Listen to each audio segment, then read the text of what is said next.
অভিষেককে বস বলতেন সুজয় কৃষ্ণ ভদ্র। বিস্ফোরক সোনালী গুহ। দুর্নীতিতে জর্জরিত বাংলার শাসক দল। জেলে গিয়েছেন একের পর এক শাসক দলের নেতা, মন্ত্রী, বিধায়ক। তার মধ্যেই ড্যামেজ কন্ট্রোলের হাজারো চেষ্টা করেও নবজোয়ারে ভাটা পড়েছে বারবার। সম্প্রতি নবীন প্রবীণ দ্বন্দ্বে নাজেহাল অবস্থা ঘাসফুল শিবিরের অন্দরেই। এই প্রেক্ষাপটে কার্যত আদালতের হস্তক্ষেপে বুধবার রাতে কণ্ঠস্বরের নমুনা পরীক্ষা হয়েছে সুজয় কৃষ্ণ ভদ্রের।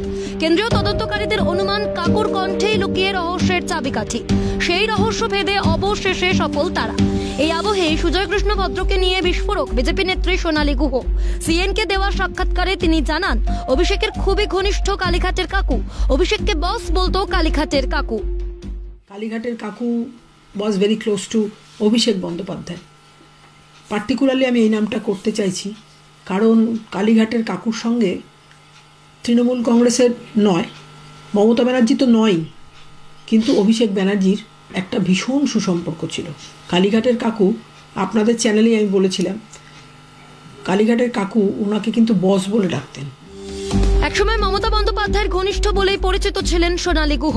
তৃণমূলে থাকাকালীন দক্ষিণ 24 পরগনার সাতগাছিয়ার বিধায়ক ছিলেন তিনি। ডেপুটি স্পিকারের দায়িত্বও সামলেছেন সোনালী। কিন্তু সময়ের সঙ্গে সঙ্গে বদলেছে তৃণমূল সুপ্রিমো ও সোনালী গুহের সম্পর্কের সমীকরণ। দলে অপ্রাসঙ্গিক হয়ে পড়েন সোনালী। তৃণমূল সুপ্রিমোকে নিয়ে মোহভঙ্গ হয় সোনালী। বিজেপিতে যোগ দিয়ে মমতার একদা ছায়া সঙ্গী এবার একের পর এক বোমা ফাটাচ্ছেন তৃণমূল দলের বিরুদ্ধে। সুর চড়াচ্ছেন মমতা অভিষেকের বিরুদ্ধে। আর সুজয় কৃষ্ণ ভদ্রের গ্রেফতারের পর আরও বিস্ফোরক মমতার একদা ছায়া সঙ্গী সোনালী গুহ। দুর্নীতির সব জানেন মমতা বন্দ্যোপাধ্যায়, মত সোনালী গুহর। যিনি বলেন, এত দুর্নীতি হচ্ছে মমতা জানতেন না? অবশ্যই সব জানতেন মমতা। একসময় আমরাই বলতাম সততার প্রতীক মমতা, এখন মমতা বলতেই দুর্নীতিগ্রস্ত মহিলা। অবশ্যই জানতেন। মমতা বন্দ্যোপাধ্যায়ের অনুপ্রেরণা ছাড়া একটা পিঁপড়েরও কি বাচ্চা প্রসব করে? আর মমতা বন্দ্যোপাধ্যায় জানতেন না বলছেন যে এত দুর্নীতি হচ্ছে? দেখুন, এক সময় তো আমরাই বলতাম যে সততার প্রতীক মমতা, মমতার প্রতীক জোড়া ফুল। তো আমি বিভিন্ন জায়গায় প্রচার করতাম, কিন্তু সেই সততা তো এখন বিন্দুমাত্র আমরা দেখি না, লেশ মাত্র দেখি না। এখন মমতা বন্দ্যোপাধ্যায় বলতেই লোকেরা মনে করেন একজন দুর্নীতিগ্রস্ত মহিলা। মমতা বন্দ্যোপাধ্যায় মানেই এটা চুরি, জোচ্চুরি, দুর্নীতি। কোথায় যেন সেই মূল্যবোধটা হারিয়ে যাচ্ছে।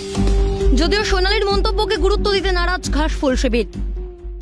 যদি উনি থাকতেন, উনি জানতেন, শান্তুদা বলতেন, টাকা ডিস্ট্রিবিউট হতো, সেটা তো সারা ভারতবর্ষেই বুথ খরচ হিসেবে এমন কোন পার্টি আছে যারা রেকগনাইজড বড় পার্টি, তারা বুথের খরচ করে না? যদি সেই সময় কেউ যদি ম্যানেজার হিসেবে কাজ করে থাকে কোনো জায়গায়, সেটা আমরা জানিও না, এবং এর সত্যতা কি অসত্যতা কি বলে যাচ্ছেন এক একজন স্মৃতির মণিকোটা থেকে বার করে।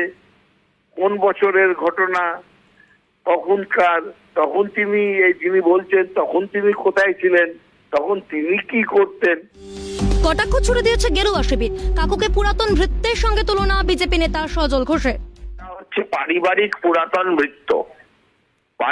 পুরাতন ভৃত্য। ও নিজে ফাঁসিতে চেপে যাবে, তবু ওর মালিককেও ফাঁসাবে না, এটা ছিল ওদের বিশ্বাস ব্যানার্জি বাড়ির। সেই কারণেই একজন অনামী, অচেনা এবং যার পেছনে অর্থনৈতিক খুঁটি স্ট্রং নয়, তার হাতেও এরা লক্ষ কোটি টাকার সম্পত্তি দিয়ে রাখতো ডিস্ট্রিবিউশনের জন্য। সোনালীর জোড়া বলায় কার্যত বিদ্ধ রাজ্যের শাসক দল। কাকুর কণ্ঠের নমুনা পরীক্ষায় কি উঠে আসে, আপাতত সেদিকেই তাকিয়ে রাজ্যবাসী। ক্যামেরায় দীপ্ত চক্রবর্তীর সঙ্গে দীপাঞ্জনা সাউ দত্তের রিপোর্ট, ক্যালকাটা নিউজ।